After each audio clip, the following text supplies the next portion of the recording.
You don't. No, don't start it like this. Okay. I won't. I won't even hint as to what we were talking about.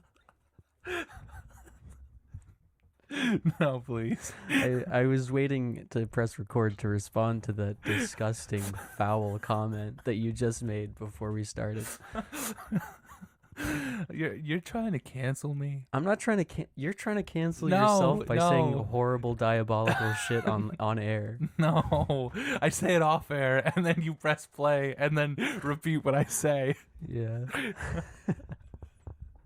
Nobody's gonna believe you though, or nobody would believe me if I said like, that you said something bad, right? I don't know, Why would they? What? Hold on. because people believe everything that we say. Oh, sorry. No, it's Fucked. okay. I think that I've established myself as enough of like An unreliable an narrator, unreliable source. an evil person, the villain. I just spread misinformation as much as I can so that people don't know. This is something I used to do this when I was a kid. Well, hold on. Okay. So when I was a kid, I would like, as the youngest, you'd get made fun of a lot. You wouldn't know because you're an only child. Yeah, I have cousins who are all older than me. Okay, fair enough. So that's probably like they would make fun of you, right? Of course. And like, oh, he doesn't know anything because he's A stupid baby. and young. Yeah. Yeah. Right. And so I was like tired of this whole situation, and so I would just like make shit up all the time. Oh. I would just like make up random facts about everything. Like a liar. Yes, like a liar, but in the sense where I wasn't like lying about real things. It would just be like, yeah, well, 80% of milk is actually blood, and people would be like, no, it's. And then it came to the point where nobody in my family would just believe me whenever I told them like real things, fun facts that I actually knew. But I did this primarily because I didn't want to look stupid by saying something wrong. So if I didn't actually know something and I thought that I did and I said it, I'd just be like, ha ha ha, I was joking. I just play it off that way.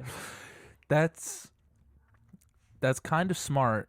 It's a little like the little boy who cried wolf, where I'm sure everyone is hopefully familiar with that classic tale of a little boy who cried wolf one too many times and no one believed him when name? I don't know, like Gary or something. Gary the wolf, or like Ron. Does anyone listening to this know the story about Gary or Ron the wolf? I don't think he has a name. It's just a wolf. It's just a wild wolf. Is this a fairy tale, or is this like a real thing that happened? I don't know. It's like a story as old as time. As old as time? As old as time, yeah. Adam and Eve came out of the womb of God, and there was a wolf. There was a wolf, and his name was Gary or something. Yeah, and then Adam cried wolf, and Eve wouldn't believe him. Is that actually the story? I don't know. No. It's some like old-timey village or something. You're fucking with me. Yeah, of course I know you are. Literally everyone on Earth does know. Yeah, the boy like who as cried soon wolf. as you're born, as soon as your mother ejects you from the birth canal, she puts a copy of The Little Boy Who Cried Wolf. Is that a book? The Little Boy Who Cried Wolf? Or The Boy Who Cried Wolf? Maybe he's an adolescent boy. I'm willing to bet that it's like a part of a bigger thing, like a collection of wives' tales or whatever. Like, I'm sure if they made a book just for for the boy who cried wolf of undetermined age, there's definitely a graphic novel. It's like 4 pages long. Right, yeah. It's like a 5-sentence story. Into much more detail than the 3 events that happen. Yeah, I just had a thought. Finally, no, it's been at least since the last time that we recorded that I've had a thought. Oh man. I always wait to have thoughts until we're recording, so that such a cataclysmic moment isn't left unrecognized. Yes. So I had this thought that the word or the phrase "wives' tale," that's kind of, what is that? I never really even put any weight into that. Wives' tale. I mean, I assume it's Old bitch is making up stories again. yeah. Is that really what it is? It must be. That sucks. Yeah, a lot of things sucked back then. That's back then. Things We still still suck. use it today. Yeah, and also things do still suck. Yeah, but I've never heard anybody. I don't know if I've ever heard anybody say that like in a non-joking way. Like, does your grandfather? Oh, Well, what? no, nothing. Well, my grandfather does refer to my grandmother as woman or like wife. Does he really? Yeah, sometimes. Like he's Reed Richards. Well, yeah, he's just like an old Christian man. Yeah, like Reed Richards. Does he do that? Yes. When he's written by Stan Lee. Right. Yeah. You know, anytime Seuss says something, he's like, "Damn it, woman! I guess Leave me alone." Yeah.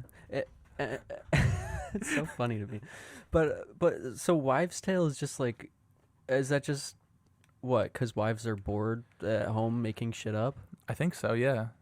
because they can't do anything but make babies and clean house. Yeah. Some they have like imaginations where they just make stories up.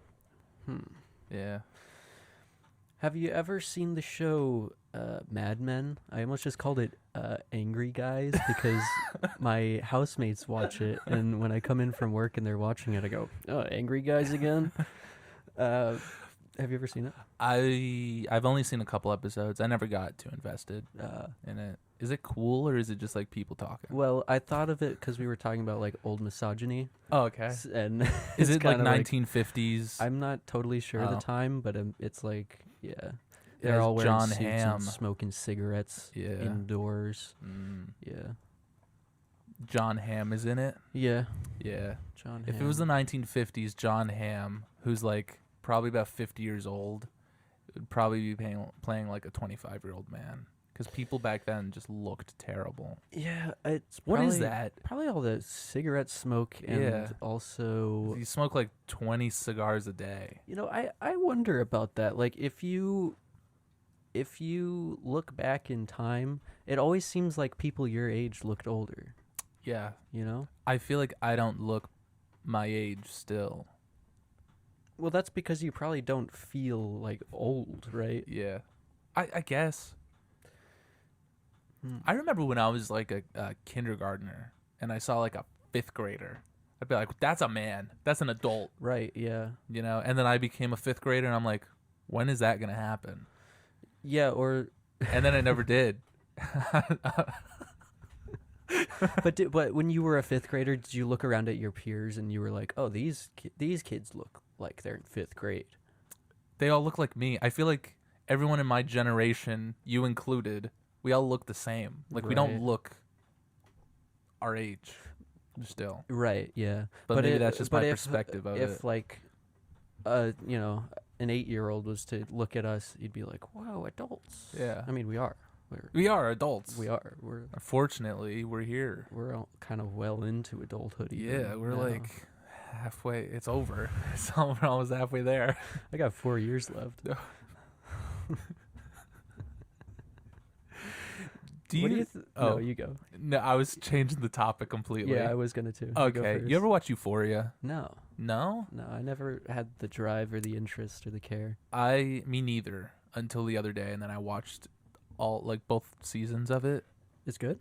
Yeah, I enjoyed it. Did you watch them all like at one sitting, or did you? I had 24 different televisions all playing a different episode at the same time so I could lock in. How did you pay attention to that? I think if there was I'm just that good. that many going at once, I'd have a hard time keeping up with the story. That's really impressive. Not me. That's really, really impressive. Thank you. Wait, 24? Is that how many episodes there are in both seasons? There's Or was it just like... no, there's 12 episodes in a season. Running. Oh, 13? I don't know. So was each TV the next consecutive episode, or... All playing at this. I hit play. Okay. I have 24 arms that Yeah. all. Actually, no. I have. I don't know. I just watched the fucking show, Josh. Well, I know you don't just- have 24 arms or 24 TVs, so you can make up whatever you want. Vinny. This is a I free watched the space. show. I watched the show, and it has Zendaya and Jacob Elordi. Did you watch Frankenstein? The new one? Yeah. Okay. Yes. I Is he Frankenstein? yeah. Yeah. Yeah. What did you see it? I loved it. Oh, really? I thought it was great. I also thought it was great. Yeah.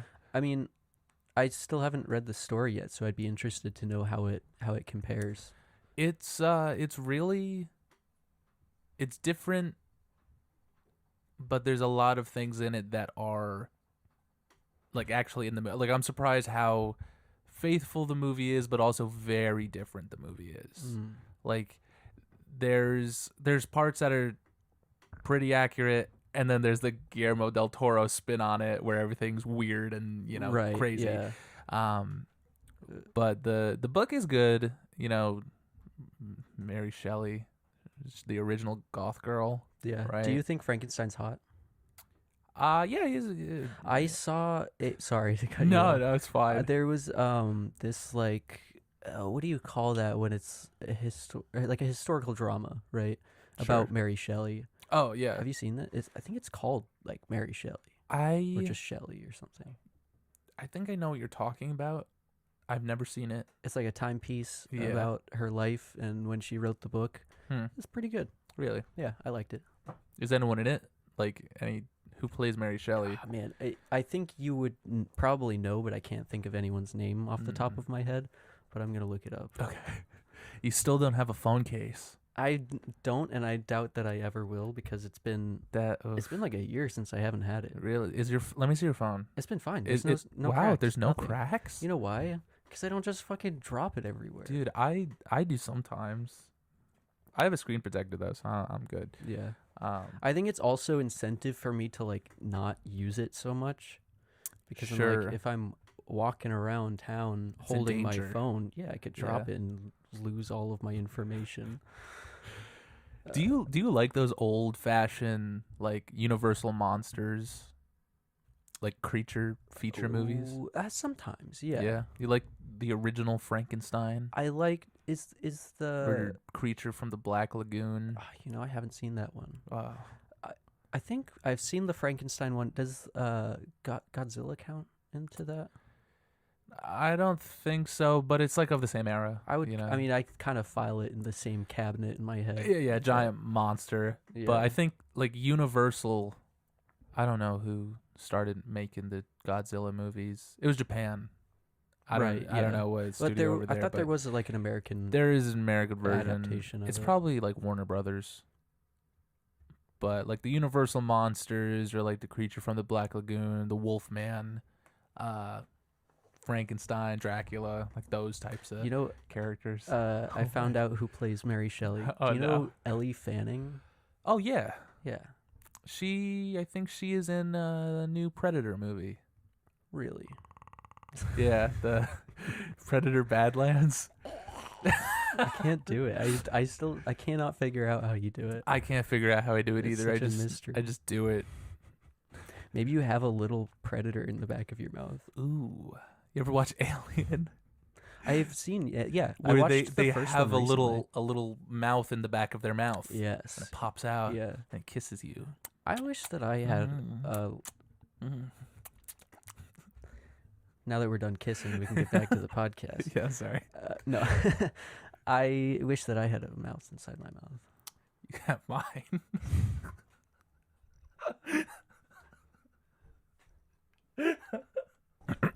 So I was just wondering if you were to have what is like the strangest pet that you would own within reason? Okay. Like one that you could genuinely have at your house and take care of. This is probably a boring answer. Because I feel like a lot of people would say it. I think raccoons are pretty regular. I think that's kind of what I was looking for. Okay. Though. Like that's reasonable. I'm not like I don't like bugs. I know you're a bug guy. Every time I see a bug or anything in any movie, TV show, book, I think of you immediately. There's a bug in this book we're going to talk about. Oh, thank God. And it made me think about you. I think you would change your tune if you met a good bug. I met plenty of bugs. But have you met like a good bug? No. You should hold my praying mantis, and I and feel you like would change your tune. I feel like a praying mantis. Praying mantis seem kind of chill. They are. Are they? Yeah. Oh, absolutely. Yeah. I don't want a bug that's like squirming around and shit. I and like a praying squirming mantis, bugs too, though. Yeah. A praying mantis has like, how many legs does it have? 4. 4. Okay, that's fine. 4 legs, 2 arms. I think. Oh. So 6 they pray. appendages. 6 appendages, but pray. they have 4 Yes. legs. Yeah. Okay. I feel like the more legs, the less I am to like it. You know? Yeah. Like, I don't like the centipede, millipede, those. What about spiders? Like, You love Spider-Man. he's a guy. Okay. Oh, right. You like guys. No. Like, some spiders are fine. Yeah. You know, like if I saw a tarantula, I'd flip out, and I don't know what I'd do. I don't think a tarantula would do anything to you, though. No, but it looks hideous.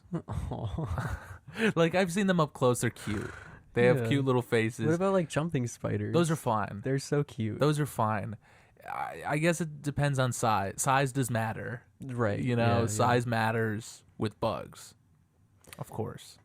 There are these arachnids. Not other things. I forget what they're called. I think they're in the scorpion family, but they have like these big long arms, and they look really scary, but they're extremely docile. And I kind of want one. Yeah. Scorpions are cool. Yeah. But again, if I saw one, I Definitely, wouldn't yeah. be happy. Like scorpions freak me out. Yeah. But I think mainly because some of them can kill you. Yes. And same goes with spiders. I too, think but, that's like, it. If it can kill me, I don't want it Right. around. Yeah. But also, I have like, it's the centipede, millipede, those things that I really don't like. Like snakes don't freak me out either, but Nah. if I know that the snake could bite and kill me, then I'm Yeah.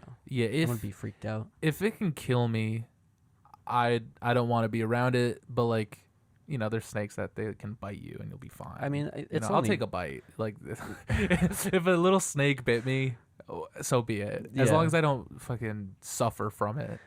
Yeah, I think it's really cute when you have pets that can't actually harm you physically, but then they try. They try. Yeah. Or even like my cat can harm me physically, and it's still cute when he does it.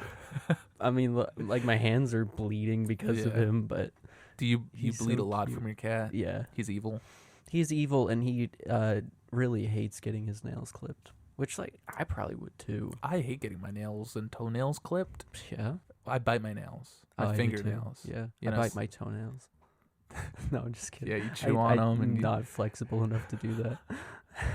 So I have to say I'm pretty interested to see this bug that you've got in a book. it's like really, Half of a panel. it is one panel, but it's a Okay. giant bug. All right. And it looks pretty cool, and I think you'll like it. I'm sure I will. Welcome to the Off the Shelf podcast. This is the book club podcast where we take books off of any shelf and talk about them. My name is Josh, I'm Vinny. and today we're talking about We are talking about Batman. We are talking about Batman. We are talking about a very specific story from the pages of Detective Comics called Batman the Mud Pack. This is Batman the Mud Pack is collected in this book that is Okay. apparently out of print. Yes. You cannot find this Because unless your Mudpack store has it. is part of Detective Comics. Yeah, so Dark Knight Detective, this line of graphic novels here, this is volume 4, where they just collect Detective Comics from, I believe, post-Crisis on Infinite Earths. Is it possible then to get collections of individual like series within Detective Comics, or is that more rare? Yeah, 100%, but I've never seen one for the Mud Pack. Okay. Probably because it's not great. Oh. It's it's not a story okay. that people ever. Nobody is dying to read about this story. So why am I telling you about it? Well, because what? Well, I was gonna say because there's things happening. There in is things DC happening related to There- Sandman. No, there is a Clayface Mudman. movie happening. Yeah. I feel like we live in a weird universe where Clayface is getting a movie. I never thought that would happen, but I'm very excited for it. I love Clayface. Yeah. I think Clayface is a very interesting character because there's so many different versions of him. characters. Yes. There are so many different versions of Clayface, many of which we're going to talk about in this book. But depending on your introduction to the character, kind of shapes, as if it were clay, your twirling my mustache. Oh, there's some mustache twirling in this book, baby. So every iteration of Clayface is very different from one another. So I and not to totally cut you off, but I'm interested to know whether how intentional these different iterations are. Like, was it planned from the beginning that there was going to be, I mean, maybe not the very beginning, but like since the creation of the second Sandman, was it like, or fucking Clayface. Clayface, thank you. They're the same character at the end of the day. Yes, kind of. But they do the same thing. So was it established within the second Clayface that there are multiple Clayfaces, or was it just like, we're doing him different, coincidentally, and then later we'll put them back together? It's just coincidentally different people become Clay characters, but they're always coexisting with one another. Yes. Aside from well, because the original Clayface, Basil Karlo, he's the one most people probably think of because he was the actor. He if you watch the animated series, which is probably why most people would think of him. Yes. Yeah. If you watch the animated series, they do kind of an interesting amalgamation of Clayfaces because the actor background is Basil Karlo, but they give him the name Matt Hagen, who is the second Clayface. Yeah. And his look, being a giant clay monster in that cartoon, is very different from how he appeared. I mean, the Matt Hagen Clayface was a clay monster man, but not like in the animated series. The animated series takes liberties and makes him look fucking cool. I think the animated series definitely like solidified future Batman villains, at least in like the minds of the people who saw it. Like 100%, because you have Clayface, who, the comics laid the groundwork for it. You got the actor Basil Karlo, and then you have Matt Hagen, who looks more like a Clayface you would recognize, but then they mush him, no pun intended again, you sculpt him into one character, like and then you get the Clayface from the show, who is the most iconic, recognizable version of that character. But it is canonically just Matt Hagen in the show. Yes. Right. Yeah. It's just Matt Hagen. Maybe because that's a more regular name than Basil Karlo. Maybe. But nothing regular about a Clayman. But but even Basil Karlo, that name is like a byproduct of the time, because of the era Clayface came from, the old 1950s Hollywood, right, where Boris Karloff was he played in all those old Universal monster movies. I believe there was another actor, Basil Rathbone. Okay. So you got the Karlo, Basil, mush them together, you get Basil Karlo. He's an actor, disgruntled. He was a disfigured, disgruntled actor whose movie was being remade.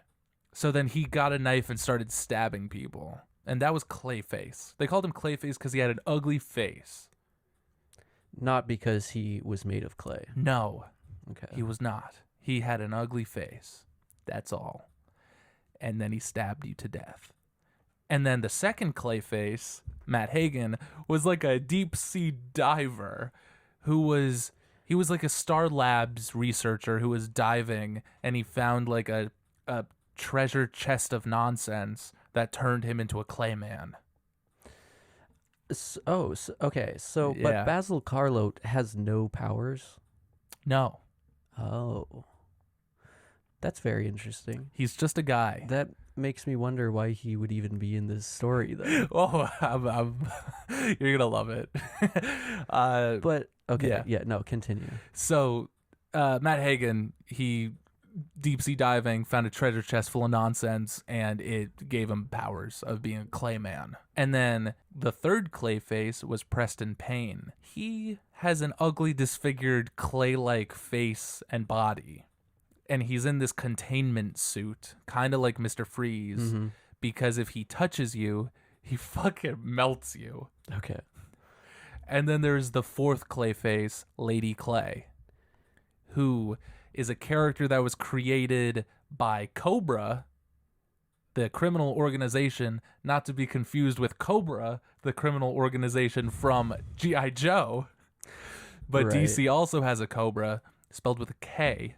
Of course. And they create supervillains, including Lady Clay. And her deal is she's like Clayface, but also can take powers of other heroes. Yes. She is probably the most like Clayface. Okay. The most recognizable version of Clayface that you could... made of clay, looks like clay, stretches and becomes shit. That Clayface, that's like Lady Clay. Yeah, okay.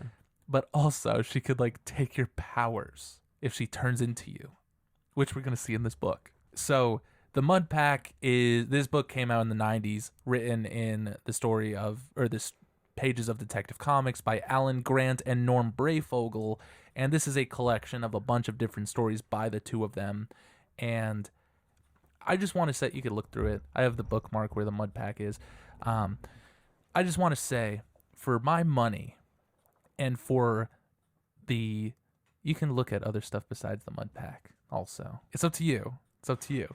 Alan Grant and Norm Breyfogle might be my favorite pair that's ever worked on Batman. They did just a lot of Detective Comics together, right? They did a lot of Detective Comics, but they've also done Shadow of the Bat. And in that, they did a story called The Last Arkham together. That was like their first story, where they created characters like Victor Zsasz and Jeremiah Arkham. And Alan Grant, who originally was working, he's a Scottish author who was working for 2000 AD and other imprints over in the UK. And he created Judge Dredd. Okay. And then he came over to America and he started working at DC, and him and Norm Breyfogle started doing Batman. And Norm Breyfogle, I feel like nobody ever talks about Norm Breyfogle's art. I love it. I love his When I think of Batman, I think of Norm Breyfogle's version of Batman. Yeah. And I think they're such a dynamic duo, if you will, of writer and artist, because Alan Grant has is very cheesy and campy, very similar to, it's almost like a more mature version of the old 1960s Batman show, with a lot of, it's just a blend. It's a blend of the campy Batman and a dark and gritty, like Tim Burton, Frank Miller-esque Batman. Well, he's got the suit that looks like the old 1960s show. Yes. The yellow belt and the blue. Yeah. And Norm Breyfogle's art is very stylized, is very dynamic. I love his panels. I love everything that he does in these pages. And I love all the wacky little characters they create, like Victor Zsasz and Cornelius Stirk, who is a cannibal, and this character named Amygdala, who's like a big brute, and he doesn't feel pain, and because he has no connection from his amygdala. Yes. Okay. They do a lot of crazy. They also introduce Anarchy and Ratcatcher and, however many other characters they did. Ratcatcher. What's up with Ratcatcher? He's this guy. He lives in the sewer. And does he catch rats? He has rats, and he he really throws them at you. Oh. He can control rats with like a called the rat thrower. Yeah, he controls rats with like a device. He like sings to them or something. He sings. Oh, so he's like a Pied Piper type character. Kinda, yeah. Okay. I don't remember how he controls them, but he was in the most recent Suicide Squad movie. But it was a girl. She was Ratcatcher 2. I see. Yeah. Oh, right. Yes. Yeah. Her with all the rats. That's right. When did Crisis on Infinite Earths come out? Well, I'm happy you asked, because you need to know about the Crisis. That's what I thought. Characters reference it, which doesn't make any sense. Well, because doesn't Matt Hagel die in Crisis? Yeah, he does. I don't know how Clayface is involved in Crisis on Infinite Earths. I don't remember him being there. It might just be they didn't know what else to do, so they just killed him off panel in that book, and they just blame it on the Crisis. But either way, he's dead. Yeah. He is dead, and that is a big element in this book. Now, also, for some context for Batman, this is in, I want to say 1990, 1991 maybe. Jason Todd was Robin, and then he died. So Robin's dead. So he's pretty down about that. Didn't Norm Brayfogle work on Robin Year One or Robin Rebirth or something? Robin Reborn. Robin Reborn. I think he did the first. He's done a lot of Batman. I think he does do the first issue or a couple issues. I can't remember. Yeah. But he's certainly drawn Tim Drake Robin many a time. So are you ready to get dirty? Let's get muddy. So it's interesting they call it the Mud Pack, but they're not mud. They're clay. They are clay, yeah. I don't know. Does the clay pack work? The clay, I mean, or I don't know. They could have called it like the clay mound, or I don't know. The clay men. You know, something. Yeah. Well, they're not all men though. That's true. But neither are the X-Men. That's true. That is true. Or the Avengers. Wait, what are we doing? So the Mud Pack begins at Arkham Asylum, where we meet Preston Payne, who is a very unwell man. This is Clayface 3. He is not only physically unwell, he is also mentally unwell, as most people in Arkham Asylum are. The doctors and the guards have made him some sort of makeshift apartment instead of a cell. Like his cell is an apartment room. Okay. Like a living room. So he's rich. So yeah. And he's married to Helena, who is a mannequin. Okay. And the guards say that this mannequin and this fake apartment life that he lives is the only thing that keeps him docile. Now, we learn through his arguing with his fake wife that another woman came to see him today. And he promises he has no feelings for this woman, but his internal monologue contradicts everything he says. So he has a complete meltdown to his wife. He strangles his wife. Well, no, he doesn't strangle her. During their argument, I don't think you can strangle a mannequin. Well, he domestically abuses her, knocking her head off. The guards rush in. They're like, "Oh fuck, shoot him!" So they get some tranquilizer darts. They go to shoot him. He breaks out of the cell. He, in this really horrific panel, he grabs one of the guards and just melts him. We pick up with Batman. He's just doing his Batman thing. He's beating up some thugs. If you're in a fight, what would be your weapon of choice? What kind of fight are we talking? Against Batman. Like you're a street tough in the 1990s. Probably just like a wooden baseball bat. Okay. Would you use a chain? Like yeah. You would? Yeah. I feel like I don't know if I would use that. Wrap a chain around my knuckles. That's better. Yeah. Than just like swinging it. Not that I think I could get a foot away from Batman without being knocked out. But yeah, because Batman immediately grabs this chain and beats him with it. And he drives off in his Batmobile because he gets word that Clayface III has escaped. Yeah. Meanwhile, Basil Carlo, who is disguised in his classic disguise of a fedora and a cape.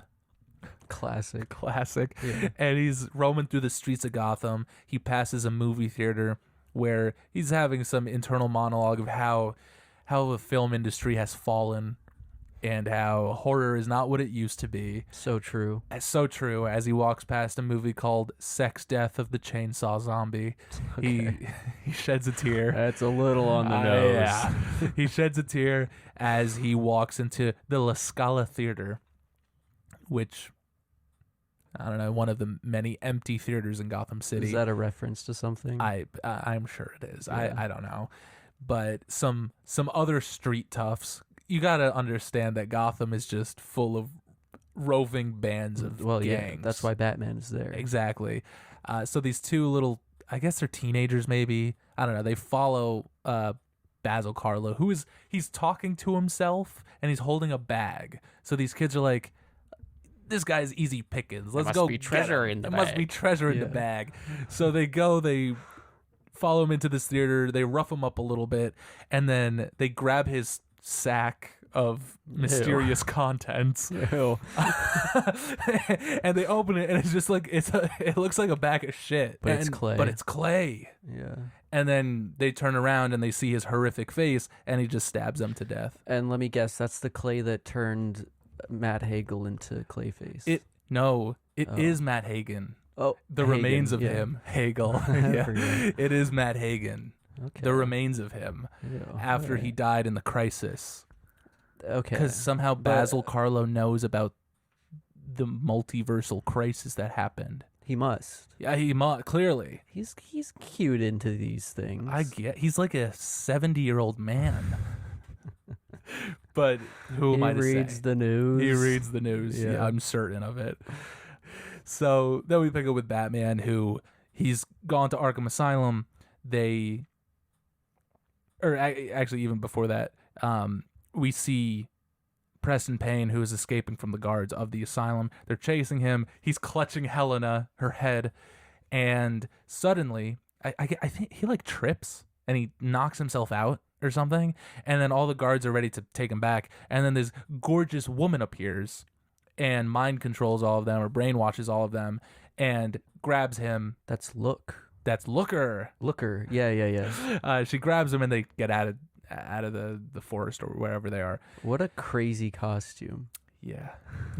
So this character Looker, what do you know about Looker? Because you knew her. Looker is a psychic type Yes. Pokemon. No, she's she's a psychic and has some kind of like alluring power, I think. Yes. Or is that just because she's dressed provocatively? She's just provocative and hot, okay. and men are stupid. Yeah, and she like doesn't want to be a superhero, or usually is kind of hesitant. Yeah. Okay. Now, Looker used to be a part of this group called the Outsiders, which Batman was in charge of for a long time. Okay. And during It's like one of pre-Justice League. yeah, no, it's because there already was a Justice League. It was like another Justice League that was like Sure, yeah. off the grid. You know, they were on the They outside. were the outsiders. Of Yeah. yeah, right. Okay. And it was made of characters like Batman and Looker and nobody else. Nobody important. I'm sure somebody in the comments would be like, what about Geoforce? What about Geoforce? Oh, I thought you said Jail Force. No. Was Geoforce just like he could makes just earthquakes? control, yeah. Okay. You know, yeah, it's not important. He farms rocks. He farms rocks. Cool. I don't even know if Geoforce was on that team. Wait, I think he was. Geoforce that group of guinea pigs who solve crimes? yeah, it is. Right, yeah. So we pick up with Looker grabs Preston Payne and she takes him to the La Scala Theater where Basil Carlo is. He put the Matt Hagen into a bowl and he's talking to himself, recounting the tragic event that turned Matt into Clayface. And he's like, I am going to breathe new life into Matt Hagen because everybody knows if you mix tap water with clay, it can rebirth the clay or whatever. It can make men. It can make men. Yeah. So he does it and he molds him into a 5-inch tall action figure of Matt Hagen. Is and he's there like, live again. a reason that he's in a theater, or is it just because he's an old actor? He's just an Like old thematic? actor and he loves the theater. Sure. Okay. It's not like anyone's gonna look for him in an old abandoned Yeah, theater. yeah, right. That nobody would. But it's just like Except for regular everyone. ass tap water, also. Yes. Okay. It's he just mixes some water into Matt, molds him into a figure, and then it just splats on the floor. It doesn't work. It does not work. Why did he think that would work? I don't know, because he's He's delusional. old and crazy. Yes. Yeah. Matt Hagen will stay dead this entire book. Matt Hagen does not come back to life. He does eventually. I Right. assume he does. I don't Maybe know. not actually. I don't know. Hmm. Because I feel like after this book, every time Clayface shows up, it's always Basil Carlo. Really? I've never seen Lady Clay ever Oh. again. Oh, okay. I mean, that's just me. I don't read every book ever. So maybe she shows up in The Outsiders. Maybe she'll show up in the Clayface movie. I hope. Dude, I'll give you a pitch at Go the end for of it. this. Yeah. At the end of this whole thing. Hopefully I remember. So then we cut to Batman, who goes to Arkham Asylum, and he talks with Jim Gordon, and they watch like the surveillance system for the asylum to see like if anything was fishy about Preston Payne. And we see that they see him kill 30 guards. Yeah, but before that, they see that Preston he was visited by Looker. And of course, Batman is like, Looker, I haven't seen her since the old Outsider days. What is she doing here? And surely it's actually her.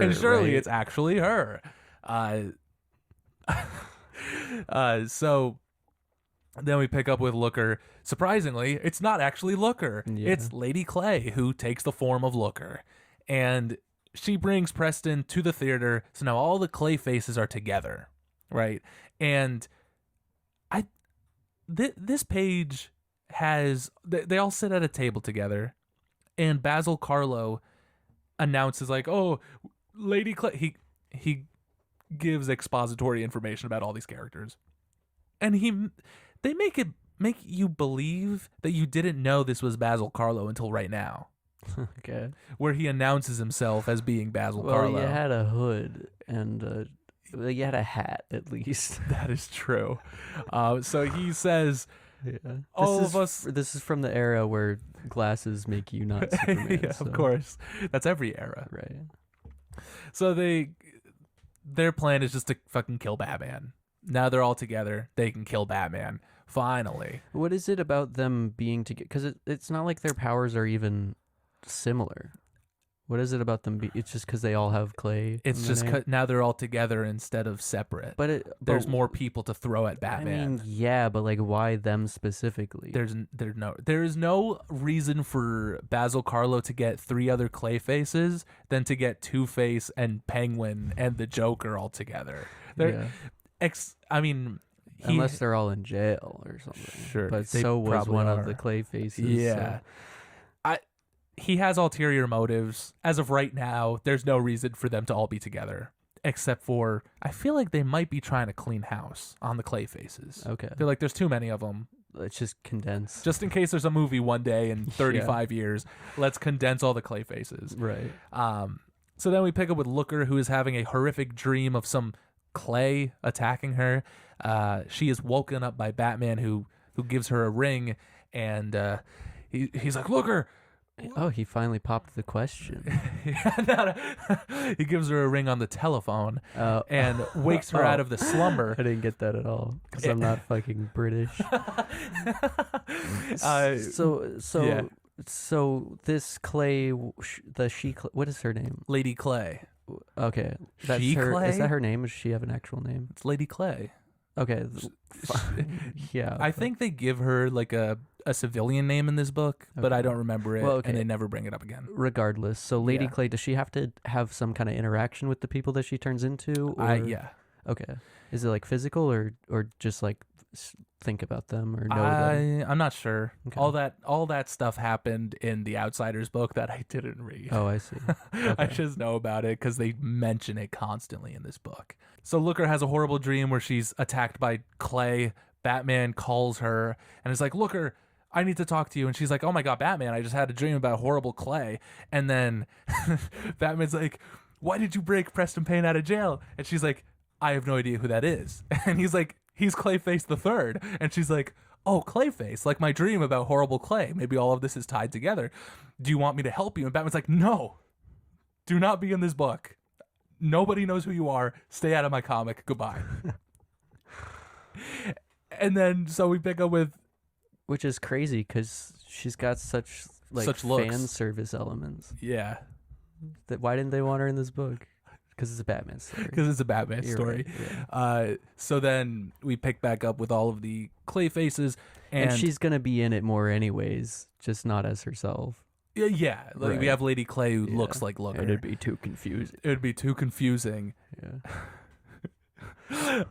So all the Clay faces are just sitting around the table discussing their evil plan. And we get a little insight on Lady Clay and how after after Cobra created her and she fought the Outsiders, she went off on her own and she could be anybody. She could turn into anybody. And, she lived like a movie star. She dated and married the hottest, richest men until one day she decided, I don't want this life anymore. I want to be a clayface. Here's the giant bug. Yeah, I honestly, I'd say it's bug-like. Oh. But it's not really. I mean, it's not fingers. A real-life bug. Yeah, it's like humanoid almost.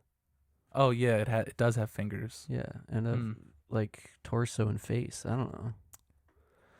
Well, I'm sorry to disappoint I'm just like you. a little bit disappointed, and also it looks fucking gross, and it's a tick kind of look. Yeah. I don't know. I'm sorry. Yeah. I thought you'd be more excited. 0 out of 10. Worst book ever, actually. So wait, what's up with the bug? Who brought the bug? Oh, she, this man that she is with here, she was married to him or dating him or something, and then she got really tired of him, so she becomes a giant, hideous bug to scare him off. He's one of the rich, powerful men that she dated. Yeah. And he's from Saudi Arabia. Yeah. All right. Listen, it's right after Death of the Family where the Joker became the Iranian ambassador. Oh, yeah. For the UN. So DC gets political. All right. It's all politics, baby. Yeah, that guy probably owns slaves. Well, that's why she got out of that life. Right. Maybe. Because she's got such strong morals, right? Yeah. So then Preston Payne, who has been knocked out this entire time, he wakes up, he attacks everybody. She uses her telepathy powers to keep him like docile, which is also, she feels bad about that, but she still does it. Yeah. Here's why does she feel bad about it? Because like, I don't know, because the book says she does. Okay. The Clayface is one Clayface, Preston Payne, she mind controls him, tells him to go rob an armored truck and get all the money. He does just that. He attacks these guards. Everybody freaks out. Suddenly, Batman appears, but he starts attacking the guards with them. You see, Lady Clay is transformed into Batman to frame him. They're going to embarrass the Batman.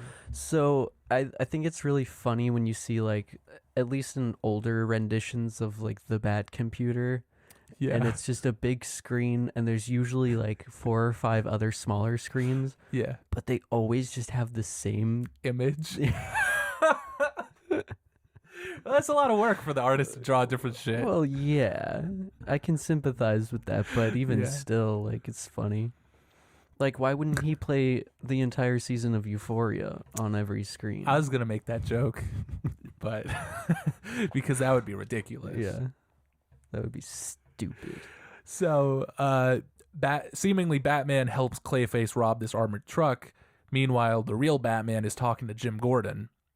A cop enters the room and is like, Commissioner Gordon, Batman, you're here.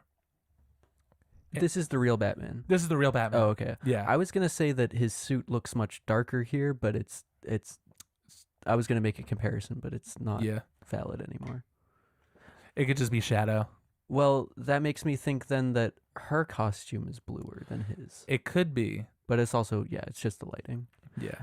Because also his costume might be black. I was just thinking that because they always use blue as like an enhancer. I was just watching an Instagram reel about this, about Spider-Man. Yeah. Did you see the same thing? He was always drawn with like blue lines and blue to shading. highlight the black. Exactly. So do you think that same thing happened with Batman, where it's just to highlight the black and then it became a blue suit, or was it the other way around? It certainly could. I mean, I know, because when Batman first showed up, he had like this silly black and gray costume, and then it became a much more regular looking Batman style black and gray costume, and then it was blue, and then it's always kind of back and forth between black and blue, but then the movies always made it like fully black. Yeah, every time. Yeah. Until recent movies. So would you say the Batman costume is not like fully black? No, it's gray, but like it's like a dark gray, but it is gray. Yeah, but Ben Affleck had gray. I guess so. You're right. Yeah. Yeah. Well, anyway, so obviously Batman, the real Batman, did not help Clayface. But Batman is so funny because he is clearly Alan Grant knows this story is ridiculous that he's writing. And Batman's the world's greatest detective, so obviously he knows that it's ridiculous. So we have a Batman here who is just, he's kind of a goofy guy where he's like, oh, the Clayfaces are trying to ruin my name. Let's just let them. Let's just see where it goes. And Jim is like, all right, chum. Like, these two are fucking buddies in this series, and I love it.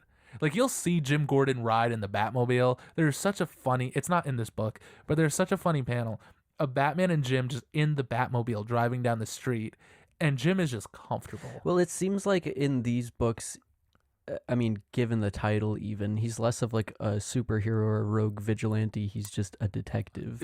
Certainly, yeah. He is, yeah, but he's also doing crazy superhero shit, you know? But, like, I guess that was the idea, to differentiate the Batman title from the Detective Comics title, even though it's just Batman doing the same thing. Right, You know? Batman does maybe one thing of detective work in this entire story. What is that? He analyzes a toxin on a broken champagne glass and is able to determine that it was Lady Clay who drank from it and somehow knows where they're going to be. A toxin? Like a chemical or whatever that. Oh, yeah, right. Just a chemical. No, that clears it up. I forget what he calls it. I'll get to it. Okay. We'll get to it. I'll read what he says. Batman and Lady Clay and Preston Payne return to the theater with all the money, and you kind of feel bad for Preston because he's clearly not in his right mind, and they're using him just because he's the most powerful one, I guess. But at the same time, like, couldn't the Lady Clay just do it by herself? Yeah, just like make herself him. Yes. All right, well. But they all need to be together. Right. For the sake of Clay. Yeah. Yeah. So, and their goal is very money oriented for some reason. It's always money. I was editing the last Batman episode we did, and we were talking about Killer Croc, and I was like, oh, yeah, you said something like, is money his typical, like, is he after money? And I'm like, yeah. And you're like, but he lives in the sewer. And I'm like, yeah, because he has no money. and I guess it's just the same thing here. Yeah. Because none of the Clayfaces have any money, so they live in this horrible old theater. Yeah. The goal is money. They want to go to a GNC and not the old theater. Yeah. Yeah. Even though that old theater is probably a lot cheaper and there's less previews. And there's deals on Thursday. Yeah. So then Batman, the newspapers are like, oh, Batman's a criminal now. Batman, he goes to this newsstand, and he takes a newspaper. He gives the guy $1, don't worry. And he starts reading the paper, looking for a clue. And written in a big ass yellow fucking image right here, casino night with a benefit of like a fortune. And Batman's like, of course those idiots are going to strike at this casino. Thank you for spelling it out for me. Yeah. Batman goes to the casino where, of course, we see Lady Clay, who turns into Batman, and Preston Payne robbing the casino because they're very predictable. He shows up. He starts kicking the shit out of him. All of a sudden, now don't forget, Lady Clay, she has Looker's telepathic abilities. Yeah. So she makes Batman see. Oh, man, I was really hoping we would see Batman fight Batman. No. That's kind of disappointing. But you do see Batman fight Robin, recently deceased Jason Todd. Oh. So Batman's like, "Oh, the horror! This is terrible." Is this just like a psychic trick, or is she turned into Robin?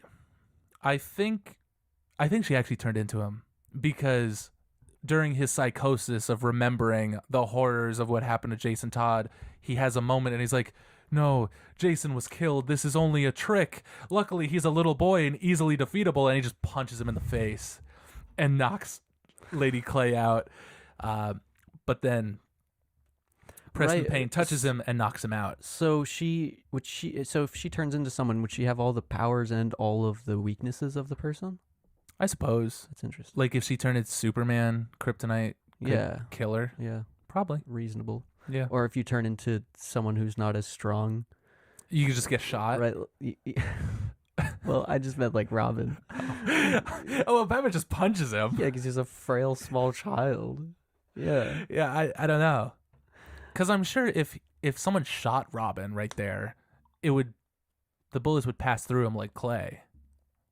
Oh, but even though she's Robin, I see. I don't know. But his punch didn't impact her like clay. No. All right. Seems to be some flaws here in your what in your little book. No way. Yeah. Then we pick it with Basil Karlo, who goes to the pharmacy. He has to pick up his prescription. Yeah. He's got to get his blood pressure medication. Yeah. He's picking up some shit from the pharmacy, and he's like, I'm a doctor, I need drugs or whatever. And the pharmacist is like, you don't have the proper documentation, I'm not going to give it to you. And he starts looking through his little satchel, and he's like, oh, I have it right here. And he stabs him. Classic. And he takes the drugs. He just stabs everybody. He's just a stabber. That's his move. They should have called him the Stabber. The Stabber. Lady Clay turns into a giant fucking eagle. Okay. Just to get away. That's cool. She takes Batman and Clayface the Third, and they return back to their fucking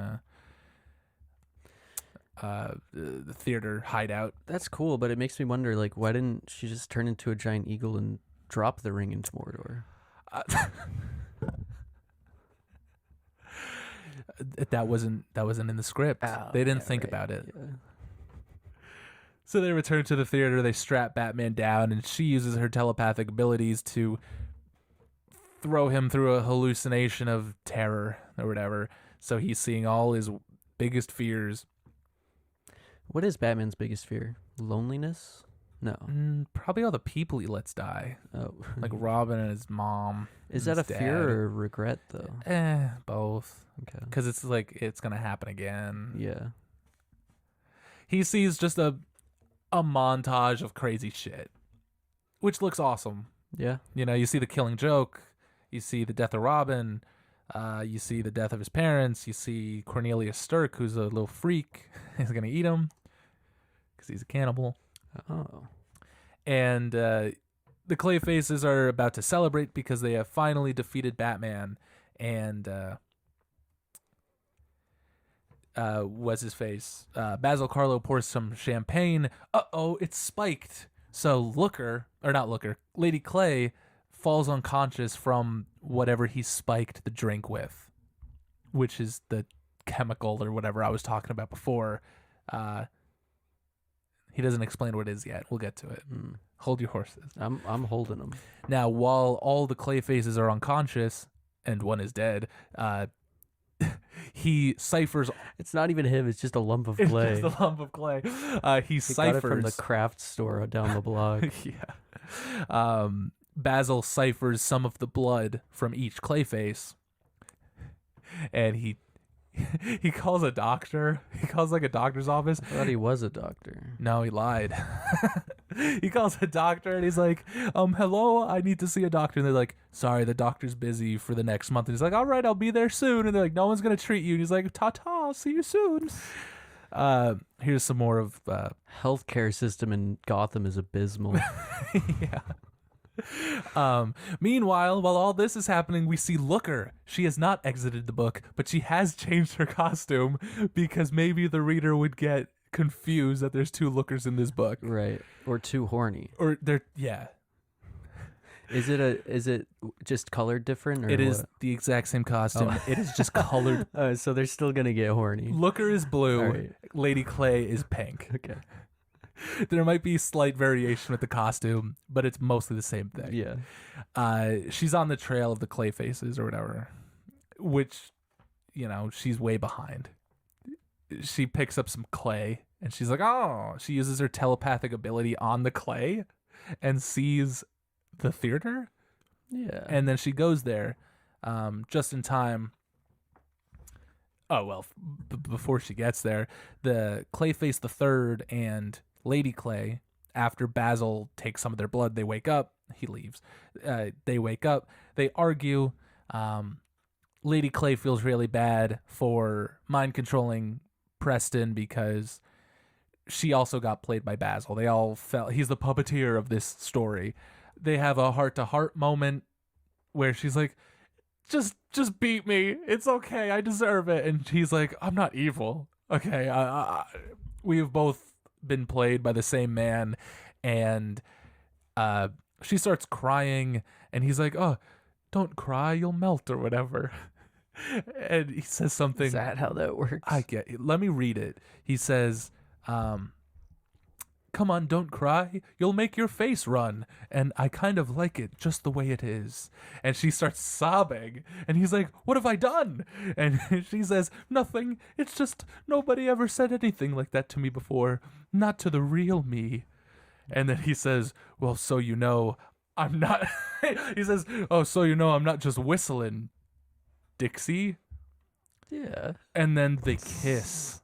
That's such an old person thing to say. They kiss, and I'm then not they totally sure they leave the story. How they kiss? Because he does have a tank on his head. Well, she just wraps her clay lips around it. Okay, so it's more of like a symbolic kiss than anything. I guess so. And then they leave. And Looker shows up, and she rescues Batman from his horror. She becomes fucking. She's doing a lot of shit. Yeah. Where it's like really impressive, but she doesn't do any of it to like help the situation. Well, it seems like she doesn't necessarily even want to be like a villain. No, not really. Yeah. Preston and Lady Clay have had enough of the villain life. Now they have found each other. That's good. It's beautiful. He's like, can you stand really still in the corner? Because he likes mannequins. Yeah. I promise I won't pop your head off. He says through his sleep apnea machine. Yeah. Meanwhile, he brought Helena, like, to the theater. Oh. She was there. Like, she witnessed all of this. Okay. He's cheating on her. Horrible. So Looker finds Batman, who I love. What? I don't know. It's like, so he's in a state of mind where he can marry a mannequin, but then I don't know. He just gives up on her. Well, he wants something real. That's his arc. So he knows it's not real then. Yeah. Okay. He learns that it's not real. I see. Well, good for them. Yeah. Love wins. Of course. So then Basil goes to the doctor who he called, and he threatens him. He's like, you're gonna inject this blood into me, or I'm gonna stab you. And the doctor's like, no, don't do that, please. And Basil's like, you're gonna do what I say. Meanwhile, Batman and Looker decide, oh, we gotta go catch the clayfaces. Go check every laboratory in the area. So Looker, you go over there and leave me alone, and I'm gonna, finish the story. The doctor looks at the bloods from the different clay faces, and he mixes them together and says it's some sort of protoplasm. Okay. As if it's alive itself. Oh. So then he injects Basil with it, and this might be my favorite part of the entire book. He injects Basil with the clay, and immediately Basil's like, I feel it circulating through my blood, and he starts changing into a horrific monster, and the doctor's like, dear Lord, what is happening to you? And he says, clay, my dear doctor, clay is happening to me. And he becomes a giant horrible clay monster, and it's just so ridiculous. Yeah. Because he's a clay monster. I love his face. Oh, but he has the powers of both of them. But he has the powers of both of them now. Okay. So he is a triple OP. threat in one. Yeah. Well, triple. Well, it's him and then the two other clay. Oh, actually a quadruple threat, because there's some Matt Hagen in there too. Is there Matt Hagen? He only had 2 vials of blood. I mean, there wasn't really much of Matt Hagen left, so Yeah. But also, like, he just had a knife. He wasn't, like, yeah. powerful. But he was really good with it. I guess. Yeah. He's not going to keep using the knife, though. Maybe. We'll Probably see. not if he could melt motherfuckers with Now his he can turn his fingertips. hand into a knife now. Yeah. So he does. Batman shows up, and him and Batman have a crazy fight. He turns into some constrictor clay snake monster man, and it's pretty cool, I guess. Looker shows up, because of course, and Batman and Looker fight Clayface. Looker uses her abilities, and just like, I don't know, gives him an aneurysm or something. And then Batman just pushes him out a window. Okay. And it works. And he just falls to the ground. But since he's melting, he melts through the ground. And Batman has a hilarious moment where he says, "Exit 1 actor, stage left." Quippy. Yeah. And then Clayface just like melts through the earth. Okay. And then Looker is like, "Well, what do we do?" And Batman's like, "Well, we should inform the authorities in China that Clayface is on the way." It's so stupid. And then the book ends with, Looker is like, Batman, she's like, Batman, me and you made a really good team. We should team up more. And Batman's like, "Get the hell out of my book, lady." And then she never shows up again. Oh, they don't hook up? No. Really? No. But you do see Lady Clay and Matt Hagen enjoying a sunset as they kiss. The end. That's really romantic. Especially, I mean, the end is written in blood, but it is a happy ending. So, do you know anything about this Clayface movie that they're making? I have absolutely zero idea. I mean, of what they're going. I have an idea. I assume if you don't know, then they haven't said much. But yeah, they haven't. In this Clayface movie, it will be Basil Carlo, or I really don't know. I feel like they announced if it was going to be Basil Carlo, and I feel like no matter which version of Clayface they do, it's going to be the story of an actor. Yeah. It'll be the Batman animated series. Clayface. Yes. I have a feeling it's going to be Matt Hagen just because it's a more regular name. Mm-hmm. And then they're going to say Basil Carlo was a character he portrayed in a movie. Okay.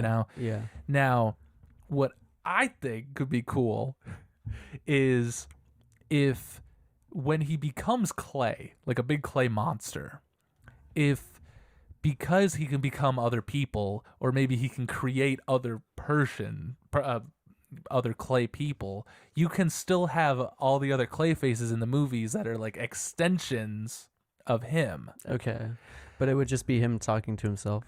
It could be, but they could develop their own personalities and their own, like maybe they go, like he makes another clay form of himself and it's a woman, right?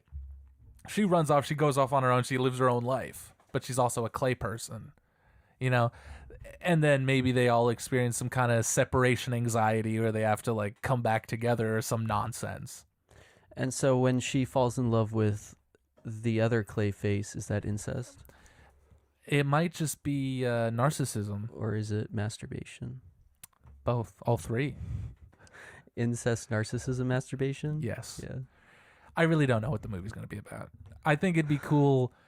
I'm sure every movie that they mention in this Clayface movie for Matt Hagen or Basil Carlo being an actor in, there's going to be characters named after all the other Clayfaces. Sure, yeah. Or Preston Payne is going to be like his dog or some shit. Yeah. I'm sure all the other Clayfaces will somehow be referenced, but I'm sure it's going to be a story of an actor.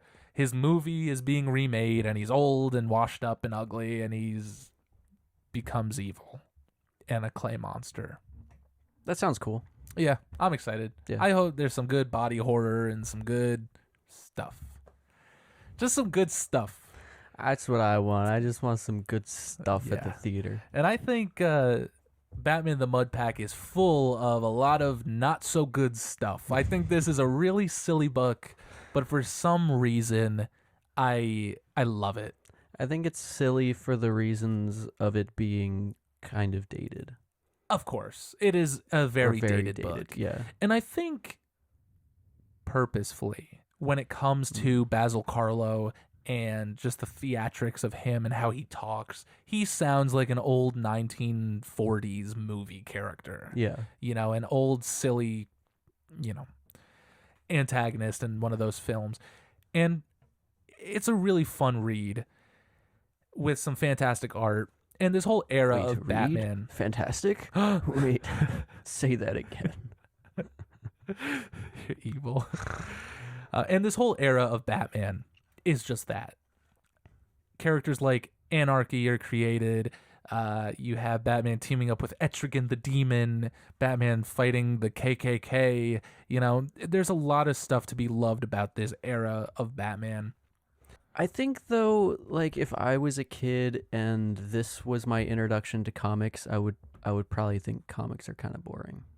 Really? I mean, a kid today, you know, like with the reference of like the comic book media that's available everywhere. I agree. I mean, what, you're gonna go to fucking Avengers Endgame and see like this crazy story that you've been watching your whole, you know, it's like so visually dynamic and then going and reading an old Batman comic could be kind of a step backward, I think. I agree. And maybe it's like I said, we were growing up when the superhero movie genre was not at its peak. Yeah. You know, it was Spider-Man and X-Men and Blade and a couple Batman movies, and there was no interconnected universe.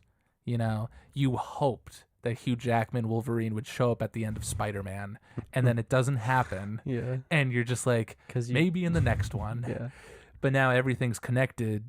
So like when you're reading, like when Tobey Maguire's Spider-Man was on TV, or I had the DVD or the whatever, you know, and I watched it, and then I'd go and read older Spider-Man comics, which like these comics that I'm talking to you now about from the 80s are as old as comics from when we were kids are to kids now.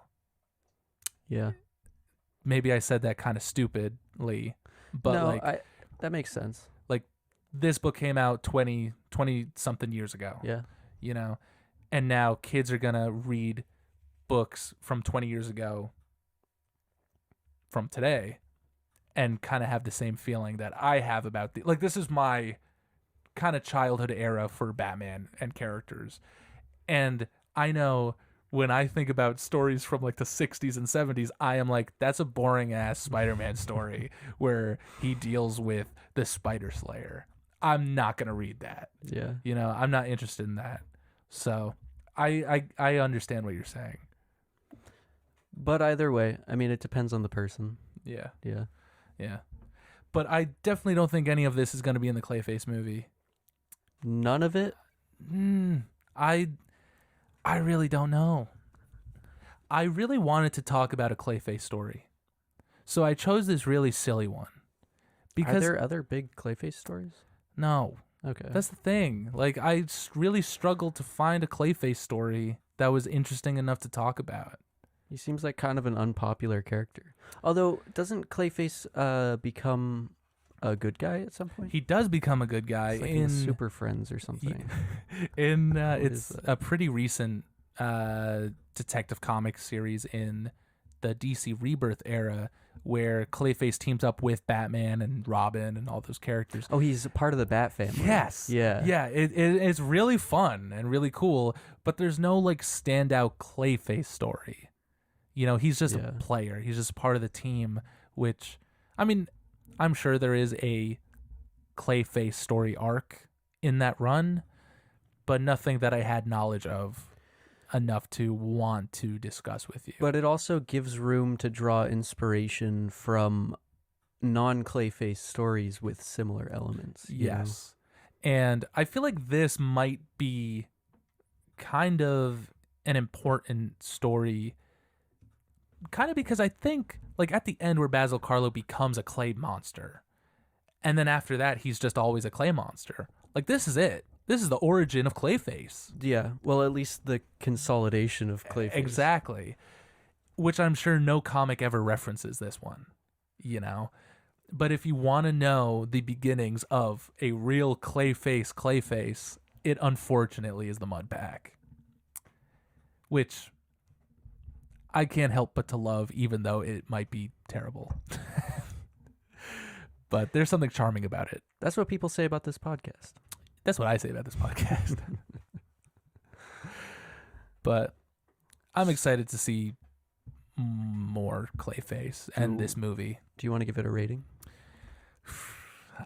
For the Vinny nostalgia rating, probably like a Kevin Levin, but for like an actual honest rating, it's like a Clive 5 to a Dick 6. Yeah. You know, it's not great, but it has that silly classic There's some charm. 90s charm. Yeah. Some hilarious dialogue, like, and Looker. And Looker. Yeah. She's a looker. She is. Oh. Oh, I get it now. Yeah. It all just clicked. Mm-hmm. Well, thank you for listening to this episode of the Off the Shelf podcast. It's been a good time having you here. This is the Book Club podcast where we take books off of any shelf and talk about them. I've been Josh. I've been Vinny. And join us next time when we consolidate into one character. When we when we consolidate into one character, we'll be Ginny. All right. Vosh.